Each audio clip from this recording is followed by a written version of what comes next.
नजर अपने विचारों पर रखो, क्योंकि वे शब्द बन जाते हैं। अपने शब्द पर नजर रखो, क्योंकि वे कार्य बन जाते हैं। अपने कार्यों पर नजर रखो, क्योंकि ये आदत बन जाते हैं। अपनी आदतों पर नजर रखो, क्योंकि वे स्वभाव बन जाते हैं। अपने स्वभाव पर नजर रखो, क्योंकि वे चरित्र बन जाते हैं।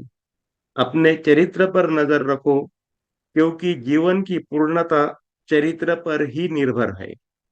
इसी उद्देश्य से शुरू किया गया 10 वर्षीय पठन कार्यक्रम में मैं आप सभी का स्वागत करता हूं। सभी परिवारजनों को नमन। बाबा जी के प्रति कृतज्ञता व्यक्त करते हुए आज के सत्र की हम शुरुआत करते हैं। आज के सत्र में शुरुआत में मैं पूर्णिमा दीदी से निवेदन करूंगा कि कृपया कल जो बात हुई उसका सार यहाँ प्रस्तुत करें। पूर्णिमा दीदी। नमस्ते। नमस्ते दीदी। ठीक है भैया, जितना भी समझ पाई हूँ बाबा जी को नमन करते हुए, और जिनसे सहायता मिली मुझे पठन में, शब्दों से मैं थोड़ा थोड़ा अट्यून हो पाई, उनके लिए कृतज्ञता ज्ञापन करते हुए अपनी बात रखती हूँ जो मैं समझ पाई। मेरा प्रश्न भी था यही कि अपेक्षा क्या है। संबंधों में अपेक्षा होती है ना। तो मूल्य तो बात की बात समझ में आई, अपेक्षा यही समझ में आया भैया से जो बात हुई कि मूल्यानुभूति की ओर जाने की प्रक्रिया है अपेक्षा, है ना। तो इसकी स्थापना के लिए क्या आवश्यक है? चेतना विकास मूल्य शिक्षा आवश्यक है। तो अपेक्षा की स्थापना मतलब सही अपेक्षा की स्थापना, अस्तित्व सहज अपेक्षा। तो हमारी अपेक्षा स्थिर हो, इसके लिए क्या है कि हमारी आशा जो है, चाहना तो शुभ की है, सभी की रहती है चाहना। चाहना आकांक्षा में आए, इसकी आवश्यकता हमको समझ में आए, इसकी अनिवार्यता समझ में आए, तो ये इच्छा में फिर स्थिर होगा। तो इसके लिए दिशा तो हमें चाहिए कि हमें, मतलब अपेक्षा हमारी स्थिर हो। दिशा तो ये समझ में आई, है ना, ताकि ये अपेक्षा हमारी सहज अपेक्षा के रूप में आए। और अभी क्या है, भ्रमित अवस्था में हमारी धारणा में मूल्य तो है नहीं अभी, है ना, और चाहते हैं अच्छा इंसान बनना। अब जब भी हमारी अपेक्षा दिशाहीन होगी तो हम बेचैन होंगे, प्रयोजनहीन होंगे, लक्ष्यविहीन होंगे। अब जैसे संतान है, बच्चा तो हो गया, मगर अभी उससे भी अपेक्षा हमारी क्या है, स्वयं से भी और बच्चे से भी क्या अपेक्षा है कि हमारे वर्ग और समुदाय जो हम बना के बैठे हैं उसके अनुसार अपेक्षा करते हैं। और हमें पता भी नहीं, प्रयोजन भी नहीं पता कि भाई संतान को हमने क्यों उत्पन्न किया। अब हमारी अपेक्षा बहुत जरूरी कि वो सहज हो और व्यवस्थित हो, व्यवस्था के अर्थ में हो। तब हमारी अ, मतलब मानवीय लक्ष्य जो है, और मानवीय जो मतलब लक्ष्य की दिशा की ओर हम जब बढ़ेंगे, ये इस संदर्भ में हमारी व्यवस्था, हमारी अपेक्षा व्यवस्थित हो। और अगर असहज रहेगी हमारी अपेक्षा तो नेचुरली हम बेचैन रहेंगे।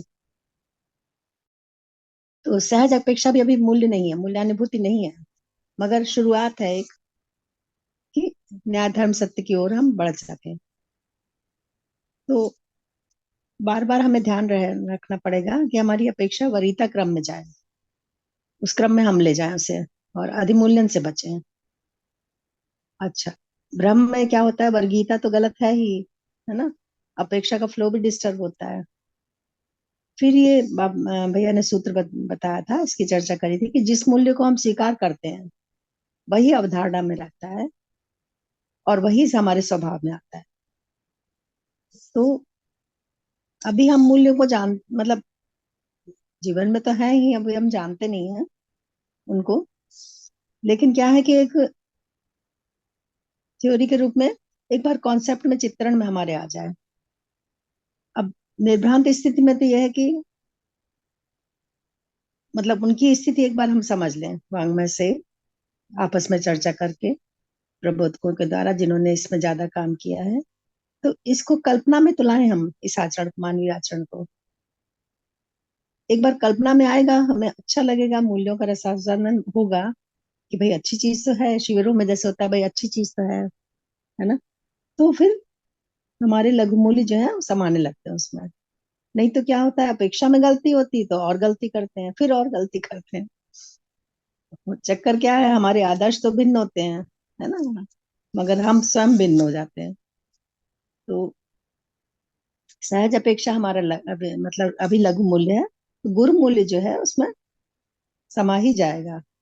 अभी क्या है, लघु जो मूल्य है हमारा, कि हम न्याय के याचक तो रहते हैं, सही कार्यभार के इच्छुक रहते हैं, है ना, मगर क्या है कि और सत्य वक्ता रहना चाहते हैं। अब जैसे जैसे हमारा पठन होगा, हमारा मतलब श्रवण हमारा सही होने लगेगा, हम बार बार उस चीज को बार बार सूचना के रूप में ग्रहण करेंगे, तो एक ये तो जागती है कि हम भी ऐसे हों, गुरु अपेक्षा हमारी होने लगती है। तो धीरे धीरे हमारी न्याय प्रदायी क्षमता, हम याचक भी रहते हैं, और मगर प्रदान न्याय प्रदायी क्षमता भी हमारी डेवलप होती है, सत्य को प्रमाणित करने की इच्छा होने लगती है, और सही कार्यवाह कर पाते हैं। फिर भी बाधा आती है, मगर फिर भी एक कॉन्सेप्ट बनी कम से कम, एक पता तो चला कि ऐसा होना ऐसा है, और होने की एक इच्छा जागती है। अब क्षमता तो सभी में है गुरुता की। अब जब स्वीकृति होने लगती है धीरे, मतलब सही की, तो गुरु से सहायता मिलती है। अभी क्या हमारी अपेक्षा है, संवेदना के अर्थ में है कि हमारे लिए कोई ऐसा कर दे, हमसे अच्छे से बात करे, इस तरह का चाहते हैं, अच्छे से बात करे, हमारे साथ व्यवहार सही करे। अब संबंधों की पहचान नहीं तो हम निर्वाह भी नहीं कर पाते हैं, तो वही ब्लेम गेम शुरू हो जाता है, एक दूसरे पे आरोप प्रत्यारोप। अब कल्पना में अगर हमारा हम कोशिश करते हैं पठन श्रवण मनन द्वारा कि गुरु मूल्य है। अब हमारे लघु मूल्यों और गुरु मूल्यों में हम तालमेल बिठाने की कोशिश करते हैं पठन श्रवण द्वारा। तो जो सहज अपेक्षा है, तो धीरे धीरे गुरु मूल्य की हमारे में स्थापना होने लगती है। अब क्या होता है, धीरे धीरे हमें हमारे चिंतन है कि मानवीय चेतना, देव चेतना, दिव्य चेतना, तो हम कोशिश करते हैं कि हम गुरु मूल्य में समाहित हों, हमारी अपेक्षा। अब क्या है, लक्ष्य हमारा क्या है, गुणात्मक परिवर्तन ही लक्ष्य है। फिर हम इसको समझें, समझने की हमारी जो अपेक्षा है कि कंटेंट को समझे पूरा पूरा, है ना, और उसको समझाने के लिए व्यक्ति भी मिल जाए, अकेले अकेले होता नहीं कि पढ़ लें और समझ लें। तो धीरे धीरे स्थिरता आने लगती है, गुरु मूल्य स्पष्ट होने लगते हैं, और हम हमें अपनी लघुता भी समझ में आती है, अगर कोई जो लघु मूल्य हमारे अंदर रहते हैं, क्योंकि क्षणिक है वो, और क्षणिक हम चाहते नहीं, हम चाहते निरंतरता उसकी, भंगुरता समझ में आने लगती लघुता की। अब ब्रह्म में हम एक चाहना हमारे अंदर है, आशा करते हैं, मगर शंका के साथ, आकांक्षा भी नहीं है, आकांक्षा भी नहीं है उसकी अभी। धीरे धीरे हमारी आशा आकांक्षा इच्छा में परिवर्तित होने लगती है, धीरे से स्थूल होगा, फिर सूक्ष्म होगा, फिर तीव्र इच्छा होगी।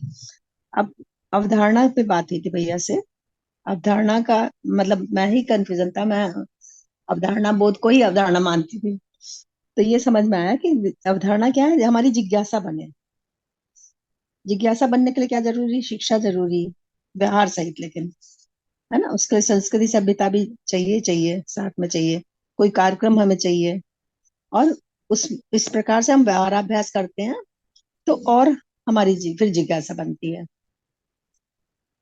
फिर अभी क्या है, जैसे समाज में हम, मैं जैसे हूँ 67 ईयर्स की, अभी हम भयभीत हैं, प्रौढ़, पद वैसे मान वैसे, है ना, बुजुर्ग हो गए हैं, मगर क्या है कि डर लगता है भाई हमारा मान अपमान ना कर दे कोई, है ना, हम तो मतलब इतना हमें अनुभव हो गया जीवन का, है ना, फिर खट से कोई नकार देता है।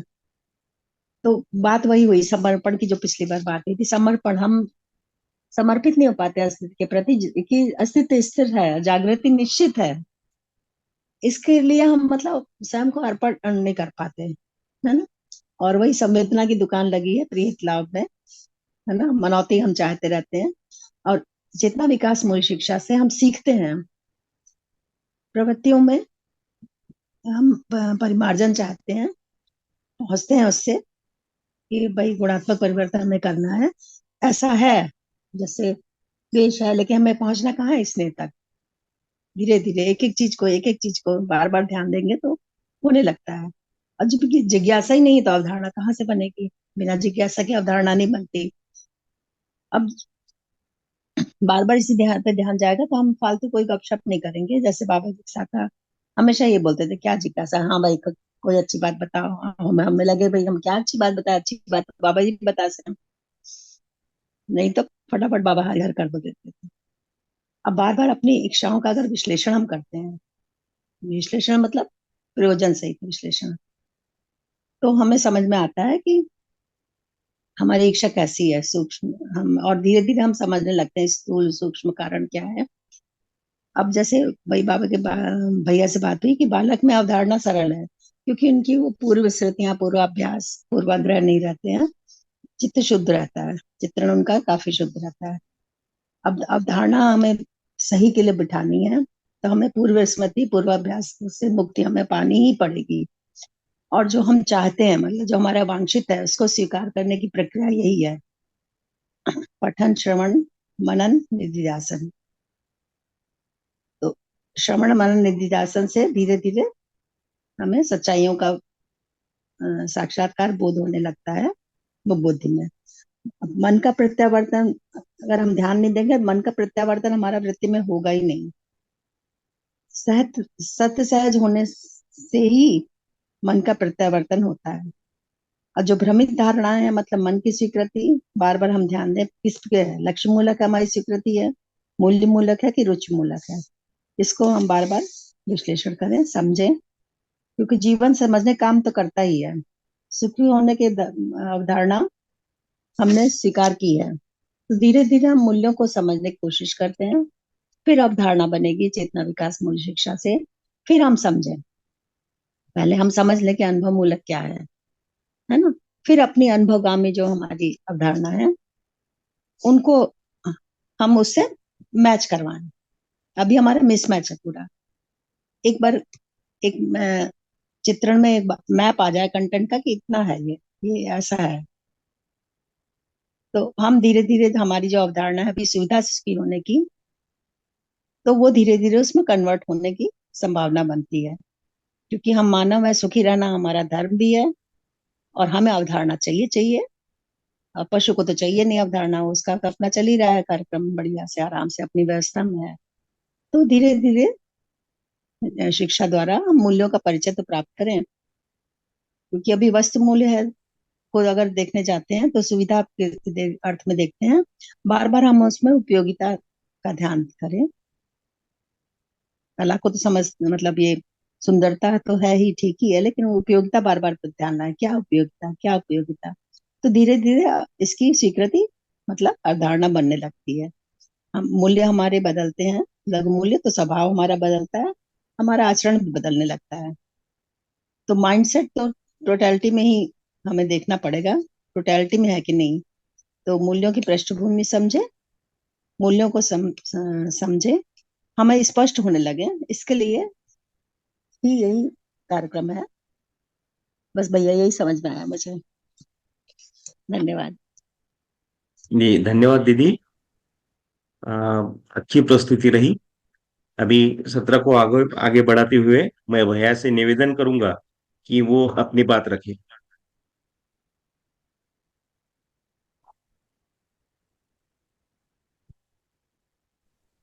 नमस्ते। नमस्ते सभी को। नमस्ते भैया। प्रस्तुति के लिए दीदी का धन्यवाद। बहुत ही अच्छे स्पष्टता के साथ आपने प्रस्तुत किया, और आशा करता हूँ पिछले 2-3 दिन की चर्चा सबके लिए उपयोगी रही होगी। मैं ये प्रयास कर रहा हूँ कि मूल्यों की परिभाषा विधि से चर्चा करने से पहले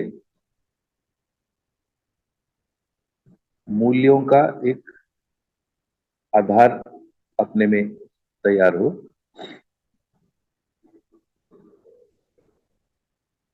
दर्शन की रोशनी में मूल्यों को कैसे हम समझ सकते हैं, तो एक एक तरह से पृष्ठभूमि हम लोग तैयार करने की कोशिश कर रही है। अभी जैसे एक अच्छा मुद्दा दीदी ने चर्चा में लाया, अपेक्षा, और क्या अपेक्षा ही हमारा मूल्य है। और ऐसे अनेक बिंदु अब धीरे धीरे जैसे जैसे हमारी पढ़ाई आगे बढ़ रही है, चर्चा आगे बढ़ रही है, वैसे अनेक मुद्दे हमारे विचारों में आ रहे हैं, जो एक अच्छी बात है। तो ये सभी मुद्दे सामने आए, जिसे हम इंग्लिश में पॉइंट कहते हैं। तो इन सभी गोष्ठियों का जो मूल्य है, वो मुझे लगता है कि एक अभ्यास है हमारा, कि हम पॉइंट या मुद्दा आधारित चर्चा को प्रस्तुत कर पाए। और मुद्दे कैसे बने या मुद्दे कैसे सामने आए, उसके लिए मुझको लगता है कि सर्वप्रथम तो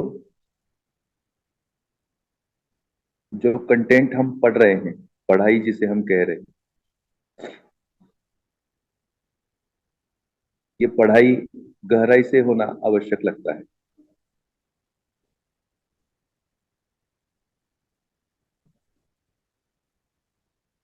और पढ़ाई गहराई से होने का अर्थ है कि शब्द और शब्दों के अर्थ, ये हमारे लिए आंशिक ध्यान के रूप में बना रहे।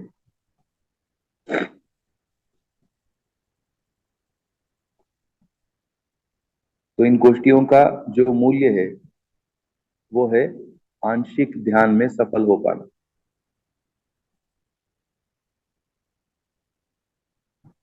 और हमारी स्थितियों का हमको परिचय है। जैसे अनेकों घटनाओं से हम अभी हमारी स्मृतियां हैं, उन स्मृतियों में घटना भी है, भाषा भी है।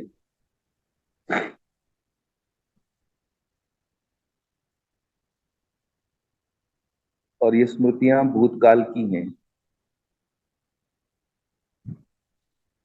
उसमें कुछ सुखद है, कुछ दुखद स्मृतियां हैं।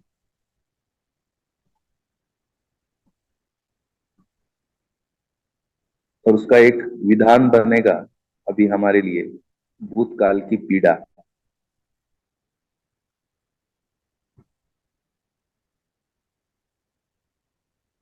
तो ये भूतकाल की पीड़ा से मुक्त होना आवश्यक है। और इस भूतकाल की पीड़ा से मुक्त होने के लिए आवश्यक है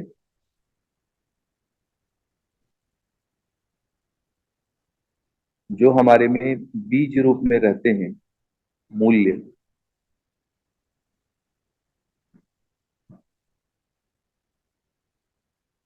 जिसको कि हमने चर्चा किया था, मौलिकता।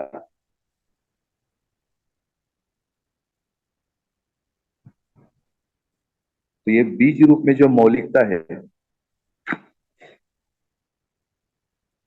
उसको समझने का और सुनने का प्रयास होने से भूतकाल की पीड़ा से हम निकलने लगते हैं। तो जो स्मृति सार्थक है, अब सार्थक का अर्थ हमें मूल्यों से समझ में आता है कि वो स्मृतियां सार्थक है जिन स्मृतियों से हमारा भला होने का परिचय हमको मिलता है।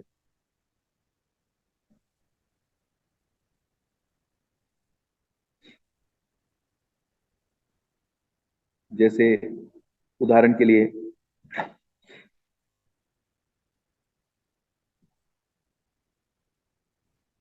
परिवार में कोई हमने कर्तव्य निर्वाह किया हो और उस कर्तव्य निर्वाह की हमारे में एक मौलिकता हमको समझ में आई।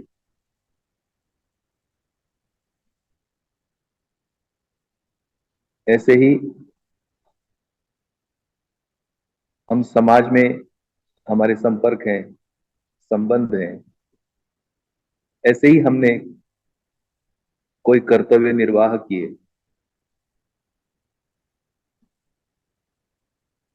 और शेष प्रकृति के साथ भी।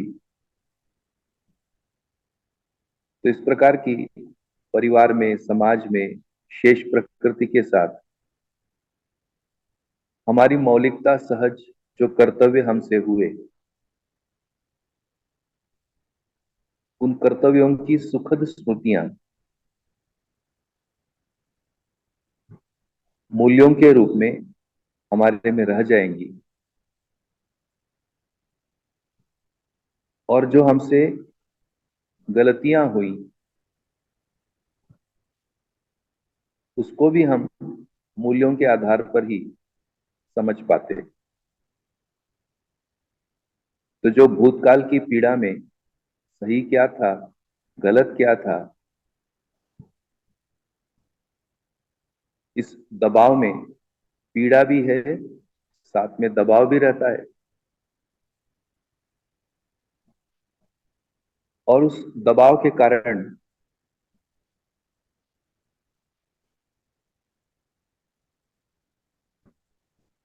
वर्तमान से विरोध होता रहता है।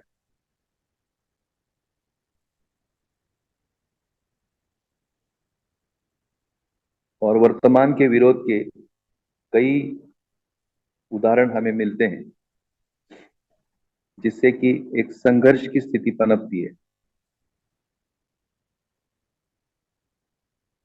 तो भूतकाल की पीड़ा, वर्तमान से विरोध, इसका जो रिजल्ट है वो भविष्य की चिंता है।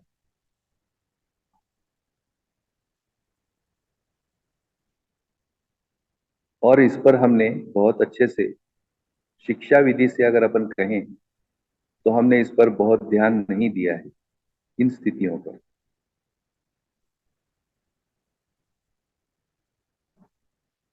इसलिए जैसा बाबा जी ने समीक्षित किया और ऐसा लंबा समय तक चलता चला गया,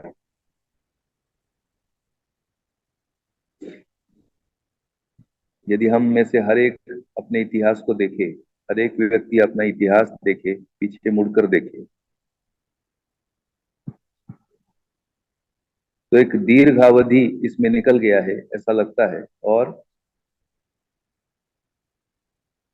जिसे हम संस्कृति कहेंगे, सभ्यता कहेंगे, यदि हम इसका भी इतिहास देखेंगे तो ये तो और ही लंबा समय बीत गया ऐसे लगता है। और उसका जो फलन है उसी को ही बाबा जी डेजर्ट हो गया, या एक तरह से हमारी जो मनस्थितियां हैं वो सूख गई। जिसका शोषण होता है वो सूख जाता है, ये सूत्र है। और इन सभी में मूल्य विहीन होने के कारण ये शोषण रूपी तरीका मानव मानव संबंध में, शेष प्रकृति के संबंध में ये शोषण होता गया, आज भी जारी है। और इस शोषण से जो सबसे प्रभावित यदि कोई इकाई हुई है तो वही मानव इकाई ही हुई, यानी हम हुए।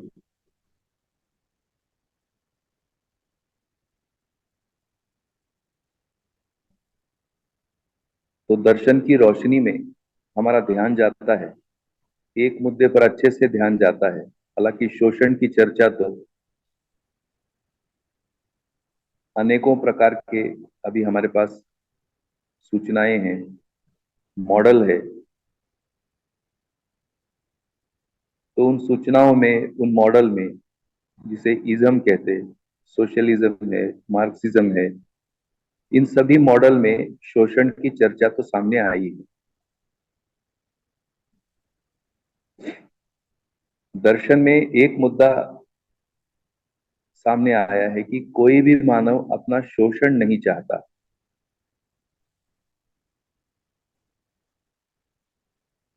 मुझे लगता है कि मूल्यों की चर्चा में ये एक आधारभूत तथ्य मानव के अध्ययन में हम सबके ध्यान में आने की आवश्यकता है, क्योंकि इसी से ही हमारी मानसिकता में मूल्य बीज रूप में वर्तते हैं, उनका विकास नहीं हुआ है, ये हमें स्वीकार हो जाता है। ये तथ्य है। अनेकों तथ्य हमें अध्ययन बिंदु में मिल रहे हैं, परंतु मूल्यों की चर्चा में जो तथ्य मूल्यों की स्पष्टता के लिए उपयुक्त होंगे, उन तथ्यों की चर्चा कर रहा हूं कि हमारे में से कोई भी मानव अपना शोषण नहीं होने देता है, चाहता है।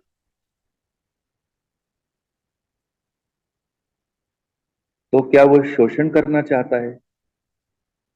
यहां आपको सोचने की आवश्यकता है। शायद हम आप सभी सहमत हैं कि हम अपना शोषण नहीं चाहते।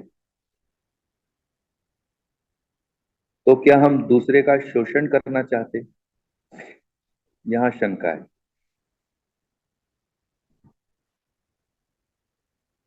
क्योंकि भौतिकवादी जो अभी हमारी जीवन शैली है, उसमें प्रकृति का शोषण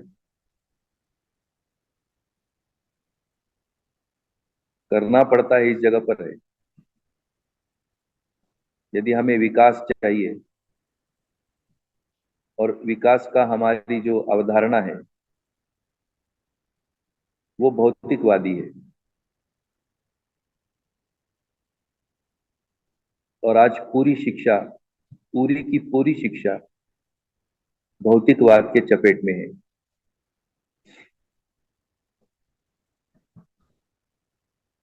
जितना भी शिक्षा में धन आ रहा है, वो सभी धन विकास के अर्थ में लगाया जा रहा है। अर्थात इस धन से और अधिक अधिक कैसे विद्यार्थी रिसर्च में आए,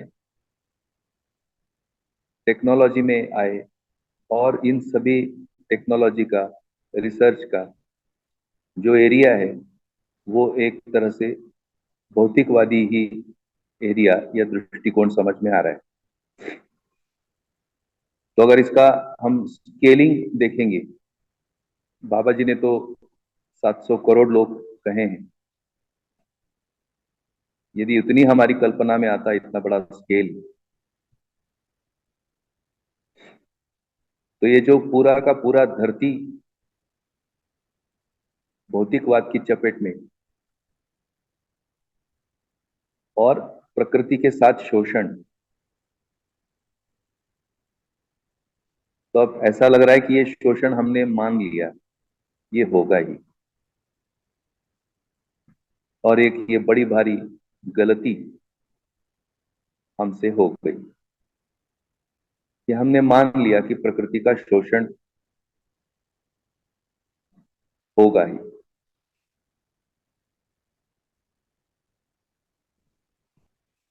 और हम इसी प्रकृति के भाग हैं। तो जब जिस प्रकृति के हम भाग हैं, जो हमसे बड़ी है, वहां पर मुझे लगता है हम, हमारा जो मानसिकता है, उस मानसिकता में जिन मूल्यों की हम चर्चा कर रहे हैं, जो हमसे अधिक है, उसी का ही शोषण करने में अगर हम हमारी मानसिकता काम कर गई तो फिर हमारा क्या हाल होगा।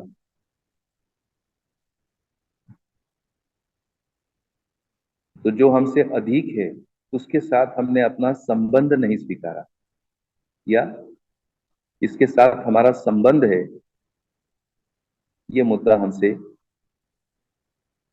छूट गया, ये गलती हुई। अब पुनः सूत्र हम लोग ध्यान में ले आते हैं और समझने की कोशिश करते हैं कि क्या इस सूत्र से हमारे में मूल्यों के जो बीज रूप में है क्या ये बहते हैं। जैसे एक सुंदर सूत्र है, संबंध समझ में आते ही मूल्य बहते हैं। तो ये जो संबंध समझ में आना, ये महत्वपूर्ण है। और संबंध समझ में आने के लिए जो समझने की प्रक्रिया है, उस प्रक्रिया में महत्वपूर्ण है हमारी स्मृतियां। तो जिन पूर्व स्मृतियों में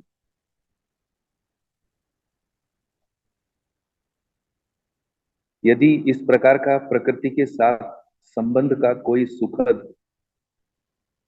घटना हमारे में नहीं है, जो कि आज की शिक्षा में ये हमें प्रधान रूप में दिख रहा है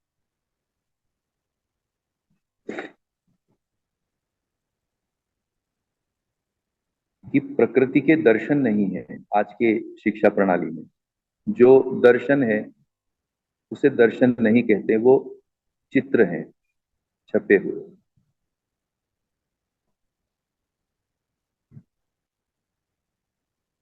बिल्डिंग है बस सीमेंट कंक्रीट की, छोटा सा मैदान है, इतने में स्कूल है।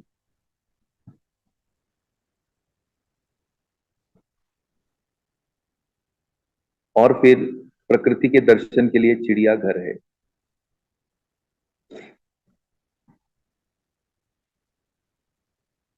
सोचने की हमारी आवश्यकता है, इतने मात्र से क्या बच्चों के मन में प्रकृति का मूल्य पहुंच पाएगा, ये सोचने की आवश्यकता। क्या हमारे मन में प्रकृति का मूल्य पहुंच पाया है, ये भी सोचने की आवश्यकता। तो सूत्र है, जहां संबंध है वहां शोषण नहीं, और जहां शोषण है वहां संबंध नहीं।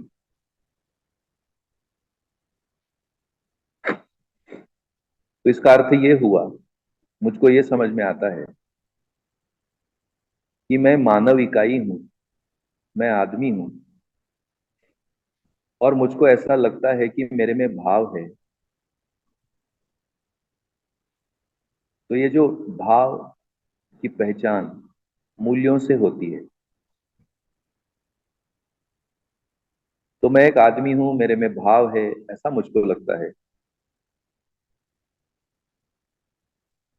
उस स्थिति में प्रकृति के साथ जो हमारा भाव है,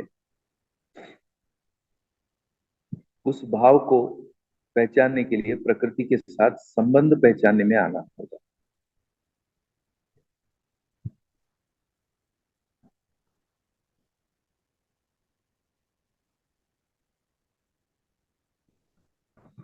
ऐसा ही मानव मानव के साथ है। तो मानव के साथ भी जो आज हमारी दो प्रकार की स्थितियां हैं, और ये स्थितियां सारी की सारी आजीविका केंद्रित है। और आजीविका की आज दो ही उपाय योजनाएं, एक है नौकरी, दूसरा है व्यापार। तो जो व्यापार होता है उसमें संबंध, मानव मानव संबंध नहीं समझ में आता, क्योंकि व्यापार है तो शोषण है, और नौकरी है तो भी शोषण है। इसलिए नौकरी और व्यापार में मानव संबंध समझ में नहीं आते।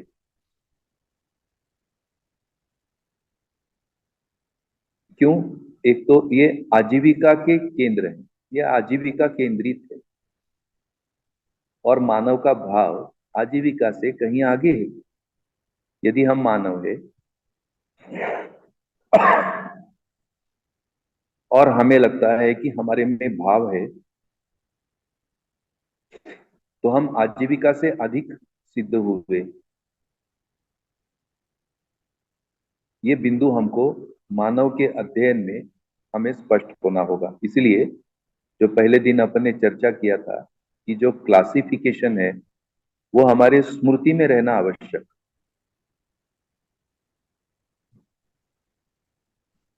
आज दिन भर हम यही अभ्यास करने की कोशिश करेंगे कि मैं ज्ञान अवस्था की इकाई हूं, ये मेरे कितने स्मरण में रहता है। और ज्ञान अवस्था की इकाई होने के जितनी भी सूचनाएं मुझको मिली हैं, वो सभी सूचनाएं मूल्य प्रधान है, भाव प्रधान है।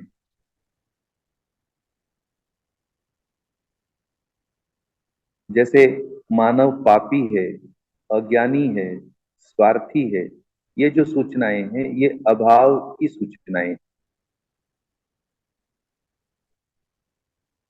इसलिए इनमें कोई भाव नहीं आता, अपराध बोध जगता है, इसलिए ये मूल्य नहीं हो सकते, स्वीकार भी नहीं होता। हम ज्ञान अवस्था की इकाई हैं, ये दिन भर कितना हमारे स्मरण में रहता है, ये हम कोशिश करेंगे, और उस समय ये पता लगेगा कि हम मात्र आजीविका नहीं है। तो स्मृति में आना आवश्यक, और उसको रिटेन कर पाना। रिटेन कर पाने का मतलब है स्मृतियों में उसको हम रख पाना, ये अभ्यास है। और फिर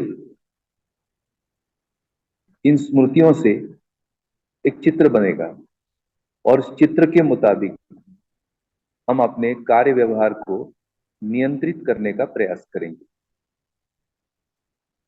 जैसे मानव का चित्र यदि हमारे स्मृति में आया, तो उसी स्मृति में, क्योंकि ये मानसिकता में काम हो रहा है, और ये सारा चित्र हमारे में जो बीज रूप में मूल्य हैं, इन मूल्यों के भाव से ये चित्र सजता है।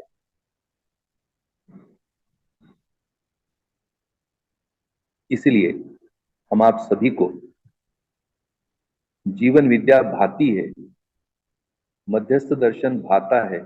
इसलिए भाता है कि इसमें जो मानव का वर्णन है, ये वर्णन, ये जो चित्रण है, ये चित्रण हमारे भाव पक्ष को अनुकूल पड़ता है, इसलिए हमें इसको स्वीकार भी होता है। पर अगर हम इसको रिटेन नहीं करते इन स्मृतियों को, और वो भाव पक्ष हमारे में खिलता नहीं है, उस स्थिति में हमारा जो कार्य व्यवहार है दिन भर का, वो अनियंत्रित रहता है, और ऐसे पता नहीं महीनों जा सकते हैं, जिंदगियां जा सकती हैं,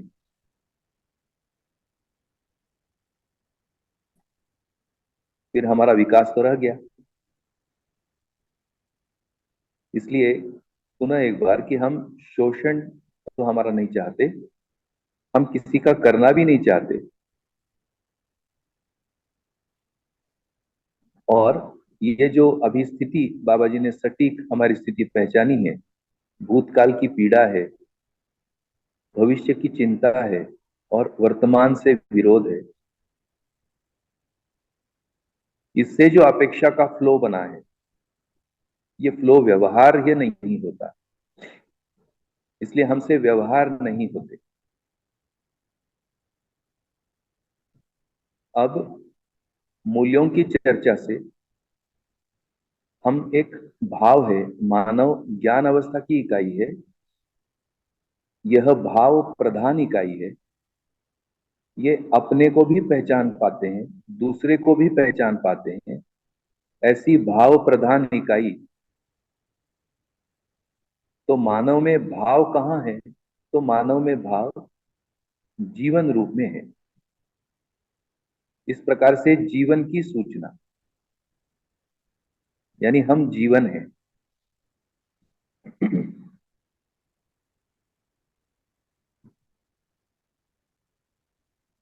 और जीवन भाव से तृप्त होता है, भाव देकर तृप्त होता है, भाव पाकर तृप्त होता है। अब इन भावों को बाबा जी ने एक प्रकार से जान लिया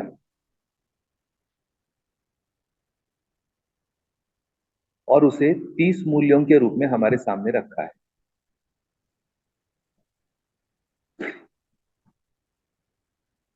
तो ये सबका अध्ययन, तो सर्वप्रथम हमें एक आश्वस्ति मिल जाती है कि मूल्यों के अध्ययन से ये जो शोषण से मुक्त होने वाला उपाय योजना मिल जाता है।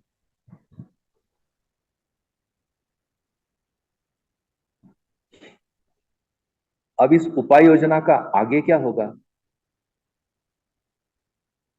तो ये जो मूल्य हैं, इन मूल्यों की चर्चा से आगे क्या होगा उसका चित्र निकल कर आता है।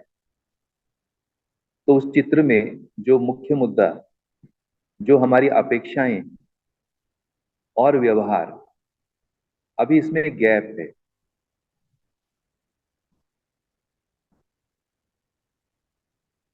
जो जो व्यवहार हमसे होना है मानव के रूप में, और जो व्यवहार अभी हमारा हो रहा है उससे अतृप्तियां हैं।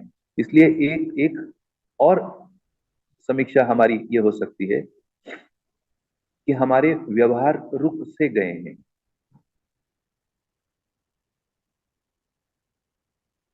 तो फिर जो हो रहा है वो क्या है? तो जो हो रहा है वो है व्यापार या कार्य। जो हो रहा है वो कार्य है, और कार्य के लिए हो रहे हैं व्यवहार। ऐसा अभी हमारा हो रहा है। उसमें भाव पक्ष की उपेक्षा है, इसलिए व्यवहार रुक से गए। तो प्रत्येक संबंध अगर हम समीक्षा करें तो सभी संबंध एक तरह से काम के अर्थ में है। यानी कोई संबंधी किसी से मिलते हैं तो इसका कुछ हमारे साथ काम होगा, या हम भी किसी से मिलने जाते हैं तो कोई काम होगा। ऐसा अभी व्यवहार हो रहा है। तो अब कोई काम से आया, ये अगर आया हमारे में, तो फिर वो स्मृति काम करती है, घटना वाली स्मृति काम करती है कि ये कितने स्वार्थी है। तो फिर सभी संबंध में स्वार्थ नजर आने लगेगा।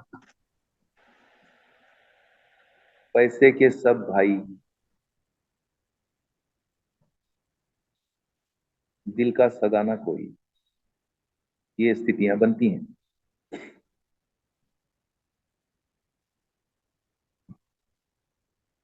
तो अभी जो हमारे संबंध की स्थिति है वो कार्य के आधार पर है, इसलिए व्यवहार रुक से गए हैं, पर भाव पक्ष उपेक्षित है। अब इन भाव पक्ष की अपेक्षा होना, तो इन अपेक्षाओं को स्पष्ट होना आवश्यक। व्यवहार के लिए कार्य, ये सूत्र है। अब धीरे धीरे हमारे चित्रण में व्यवहार के चित्र होने लगते हैं मूल्यों के अध्ययन से। तो 30 मूल्यों का अध्ययन का अर्थ है हमको व्यवहार स्पष्ट होना।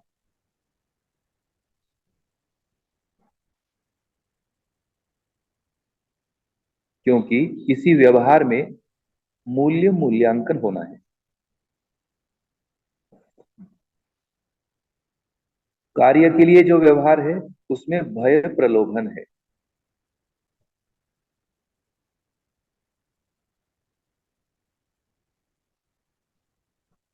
जैसे एक छोटा सा उदाहरण, आजकल शादियों की डेट चल रही है, बहुत सारी शादियां हैं। और हमने भी उसको शायद भाषा ऐसे दिया कि आज काम है। क्या काम है? शादी में जाना, ये काम है। तो शादी में व्यवहार के लिए जाना है। तो कई जैसे हमारे यहाँ विशेष करके महाराष्ट्र में व्यवहार शब्द को काम से ही जोड़ा गया है। हम व्यवहार निभा के आए ऐसे कहते हैं, तो हमने काम कर लिया। ऐसे कई राज्यों में ऐसे होगा कि व्यवहार का निर्वाह करना मतलब ये काम किया। ऐसा व्यवहार पर काम आरोपित हो गया, कार्य आरोपित हो गया और भाव पक्ष उपेक्षित ही रह गया। तो शादियों में जाना एक काम है, यानी जितने भी मानव मानव के व्यवहार हैं उन सभी में जाना भी एक प्रकार से काम हो गया, क्योंकि उसमें भय प्रलोभन है। यदि हम किसी के यहाँ नहीं जाएंगे तो कोई हमारे यहाँ नहीं आएगा, ये भय है।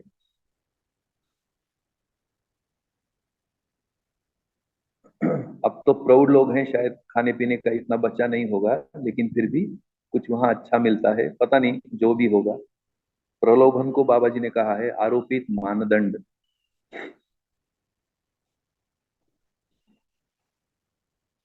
कोई मान सम्मान मिलेगा, ये प्रलोभन।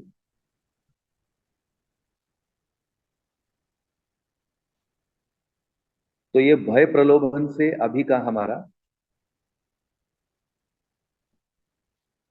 मानव मानव संबंधों का जो जाल बिछा बिछा हुआ है, इससे निकलने के लिए मूल्यों की अध्ययन होने से हमको समझ में आता है कि भय प्रलोभन से निकलकर मूल्य मूल्यांकन होना है, यही व्यवहार है। और ऐसा व्यवहार हमसे हो, यही हमारी अपेक्षा है। और ऐसे व्यवहार के तीन भाग समझ में आते हैं। एक व्यवहार है न्याय, जो संबंधों को बनाए रखता है। दूसरा भाग है धर्म, जो संबंधों की परंपरा को बनाए रखता है।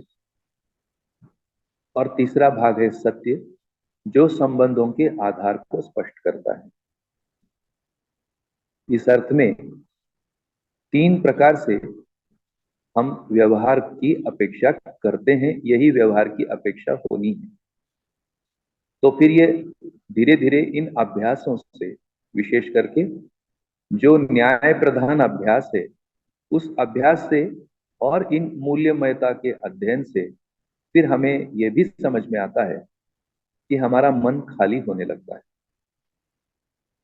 मन खाली होने का मतलब है ये जो अपेक्षाओं का भार या बोझा, उससे जो संबंधों में थकान होती रही, उसके निर्वाह में जो थकान होती रही, उस कार्य में जैसा हम एक मजदूर की तरह पिसते रहे।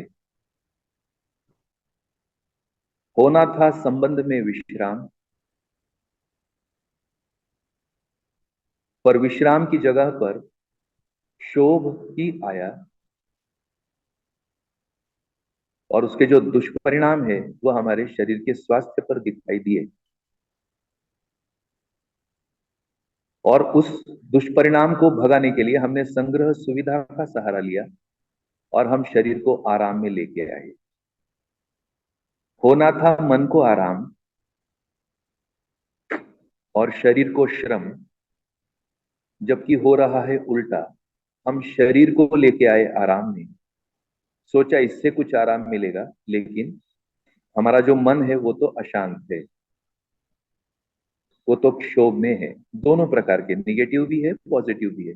निगेटिव है कि हम कुछ कर नहीं पाए, यानी हम एक फेल्योर इंसान रहे, असफल इंसान। जो भी हमने सफलता के मापदंड तय किए, उसको मूल्यों की कसौटी भले ही ना हो, वो जो प्रलोभन हमने तय किए धन और पद के, वो हम ना मिल पाए, इसलिए हमारे में क्षोभ। और यदि कुछ मिल भी गया तो उसका कोई मल्टीप्लिकेशन नहीं होने का क्षोभ, यानी उसको कोई लेता नहीं। संबंधों में धन और पद को कोई लेता नहीं, यानी उसकी कोई स्वीकार्यता नहीं, तो फिर ये सब किसके लिए? ये भी क्षोभ है।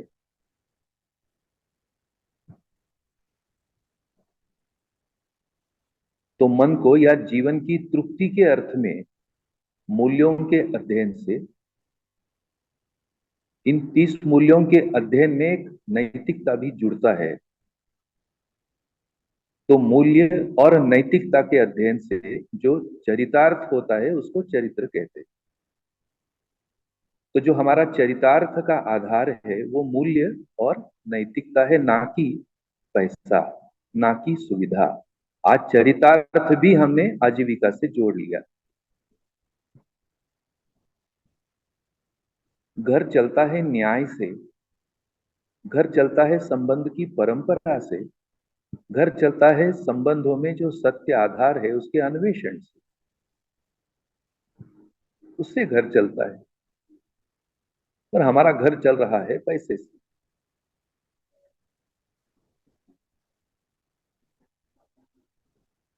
तो ये डेजर्ट नहीं तो क्या? तो ये समीक्षा बाबा जी की सटीक लगती है।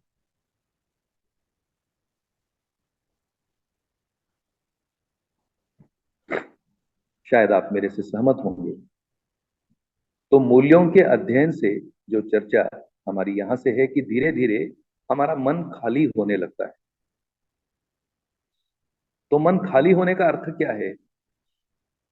उसमें अभ्युदय की प्रेरणा आती है। ये अभ्युदय क्या है? तो अभ्युदय दो स्थितियों में है। मैं इसलिए इन इन मूल मुद्दों पर ध्यान आकर्षण इसलिए कर रहा हूं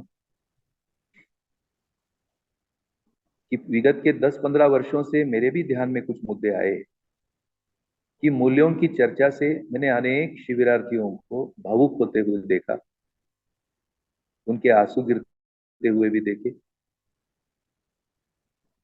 इन आंसुओं के साथ उनका मन खाली होता हुआ भी देखा, चेहरे खिलते हुए भी देखे। पर इसका अर्थ शायद कनेक्ट नहीं हो पाया।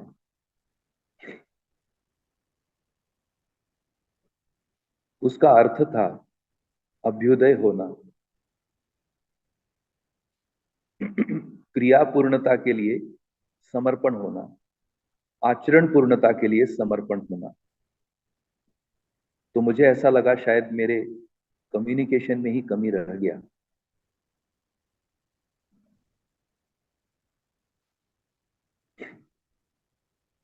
दस 15 वर्षों के कई संबंधी मुझको याद करते हैं, वो इसी मुद्दे पर याद करते हैं कि मूल्यों की चर्चा हम आपसे सुनना चाहते हैं।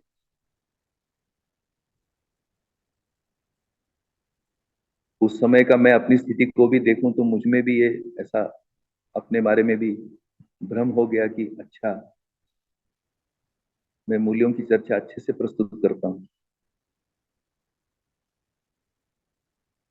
तो वो जो एक अपने बारे में कोई प्रशंसा करता है तो अच्छा ही लगता है।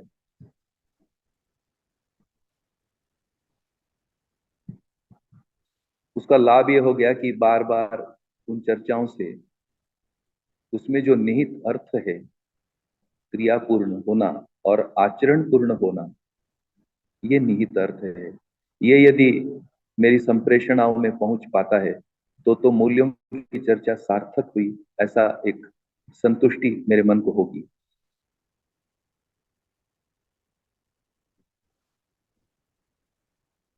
और इन्हीं बिंदुओं के साथ, जैसा कि अपेक्षा था इस सत्र से कि प्रत्येक मूल्यों पर विस्तार से बात हो करेंगे, हर मुद्दे पर करेंगे। प्रत्येक संबंध में ये जो स्थापित मूल्य हैं, शिष्ट मूल्य हैं, प्रधानता स्थापित मूल्य, शिष्ट मूल्य और वस्तु मूल्य, इन तीन पर तो हमारा रचना है। तो हमारी मानसिकता की हम पुनर्रचना करने जा रहे हैं। और इस पुनर्रचना में जो जो हमारा भाव पक्ष मौलिक रूप में है, उसी को हम बार बार सुनेंगे, उस पर जो आरोपण आ गया है हमारे भाव पक्ष पर भ्रम के कारण, वो जो आवरण आ गए हैं उन आवरणों को घिस के निकालेंगे, उसका नाम है प्रवृत्ति परिमार्जित होना। और उसी प्रवृत्ति परिमार्जन का एक गुणात्मक परिवर्तन संक्रमण है, उसका नाम है क्रियापूर्ण होना। तो मूल्यों की चर्चा से, मूल्यों के अध्ययन से मन खाली होने का मतलब है दरवाजा खुल गया, एक प्रकाश भीतर आया, और वो प्रकाश ही है अभ्युदय होना, अपना उदय होना, अपना मंगल होना, अपने बारे में जिज्ञासा होने लगना। कि इन मूल्यों का स्रोत क्या है, स्रोत तक पहुंच पाना, कहां से ये फ्लो निरंतर मेरी जिंदगी में बना रहता है, तो वो स्थिति है क्रियापूर्ण होना। और अन्यों में ये स्थितियां निर्मित हो, ऐसी क्षमता हमारे में विकसित होना, उसका नाम है आचरण पूर्ण होना। ऐसी क्रियापूर्णता और आचरण पूर्णता के अर्थ में ये मूल्यों का अध्ययन है, उसको हम कह रहे हैं अभ्युदय होना। अब ऐसे अभ्युदय के लिए मानवीयता पूर्ण जीवन होना, यानी हमारे जीवन में मानवीयता भर जाना। तो देखते हैं आने वाले सत्रों में हम और आगे बढ़ेंगे। आज अभी समय भी हो रहा है, और पुनः आप सबका इस सत्र में सहभागी होने के लिए बधाई है, अभिनंदन है। आज के दिन की अनेक मंगल कामनाओं के साथ आज का सत्र अपन यही समाप्त करते। बहुत बहुत धन्यवाद गजानन भाई इस अवसर के लिए। हम कल इस चर्चा को और आगे बढ़ाएंगे। आपकी फीडबैक की प्रतीक्षा रहेगी। नमस्कार।